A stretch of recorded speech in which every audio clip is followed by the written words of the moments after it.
thought her heart would explode in her chest. "Oh my God," she whispered in prayer. "Please don't let Yo-Yo be dead. Please." She couldn't move for a moment, but Mrs. Pepper screamed, "My baby!" and ran past Delia and Randy to her daughter. A paramedic got to the trio first and asked Titan to set Yolanda down on the ground.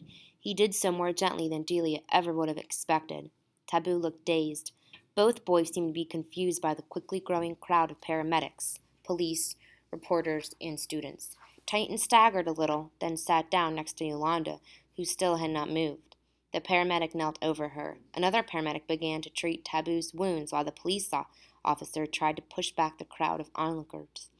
Mrs. Pepper had to be restrained from knocking everyone aside to get to her daughter. "Let us take a look at her, ma'am," one of the paramedics said. "Give us just a few minutes, okay?" Mrs. Tolliver quietly slipped around the crowd and sat on the grass close to her sons. She hugged each boy tightly and kissed each of them on the forehead. They looked embarrassed, but they didn't pull away from her. The gash on Taboo's chest was deep enough to require a few stitches, the paramedic told her as he cleaned the wound, and Titan mostly had just cuts and bruises. Delia stood trembling, close to Mrs. Pepper, as they waited for word of Yolanda's condition.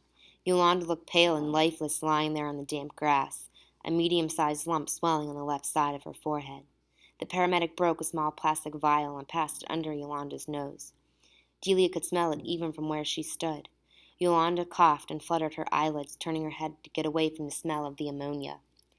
In another moment, she had opened her eyes fully and looked around in bewilderment.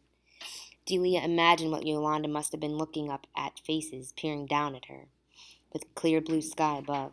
"Am I dead?" Yolanda finally asked. The tension was broken.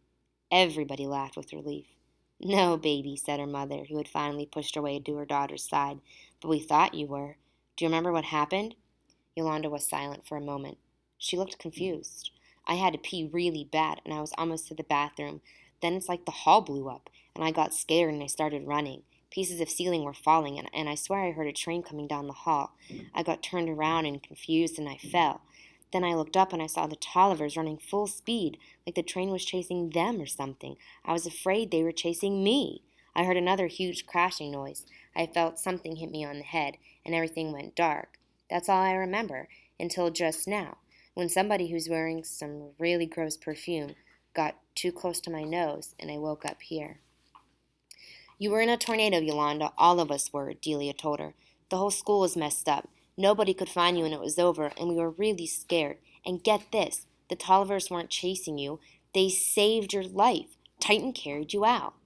Yolanda turned her head towards Titan, wincing in pain. "For real?" she asked him. Titan shrugged his shoulders. "No big deal," he said. Both of the boys looked uncomfortable with all the action directed toward them. "So how did you manage to save my baby girl?" Mrs. Pepper asked Titan. "You're a real hero, you know. Are you going to be okay? Is there anything I can do to help?" "Mom, let him answer. You're talking as fast as those winds were blowing," Yolanda interrupted. Titan glanced at Yolanda with a look of thanks on his face. "We never planned to be no heroes. We heard the storm and we jetted, 'cause the classroom just didn't look safe," he began. Taboo, wincing a bit as he touched the bandage on his chest, continued. "We saw Yolanda in the hall just before everything went ballistic. A big hunk of ceiling dropped down on us. I saw Titan fall down. Then another piece hit me, and I guess it knocked me out. The next thing I remember was him shaking me." Titan added, "We sat there in the dark for a long time. Then we figured we better try to get out. So as we were moving pieces of wall and stuff, we saw Yolanda laying there." "We thought she was dead," Taboo said quietly. "So I picked her up and I brought her out. Like I said, no big deal." Titan looked embarrassed.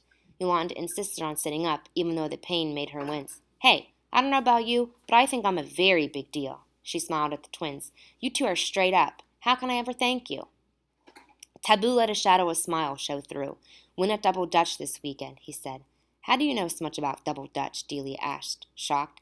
They didn't answer, but walked with their mother, who led them to the waiting ambulance so they could be checked at the hospital for further injuries. The crowd cleared a path for them, and as they walked, a few people began to applaud. The clapping got louder and stronger and swelled to cheers as the boys climbed in the back of the ambulance and were driven away. By this time, Yolanda was on a stretcher and also headed for an ambulance, even though it was pretty clear that she had no really serious injuries. She looked at her mother and Bomami, who walked beside her.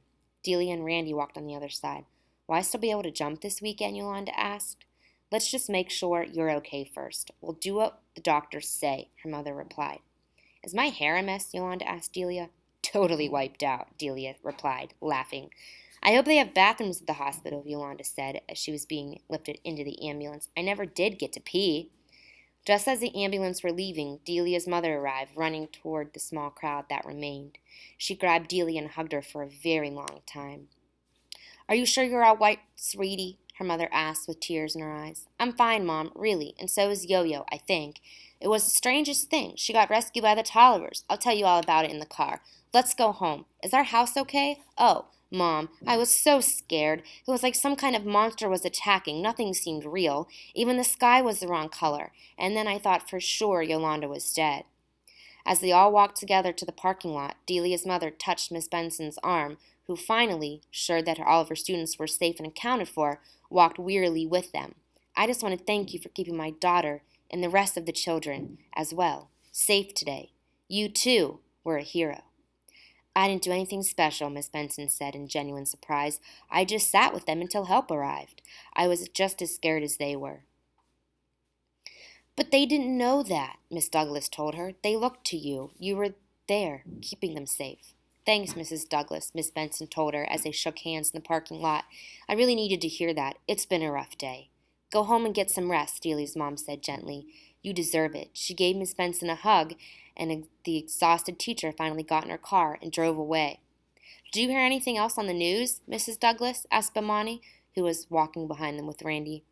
The last news report I heard, just as I got here, said that school will be closed for at least the next 3 weeks, probably until the end of the school year, she told them. And the state proficiency tests scheduled for next week have been postponed indefinitely. Delia whooped with delight as she got into her mother's car. Call me later, she yelled to Randy.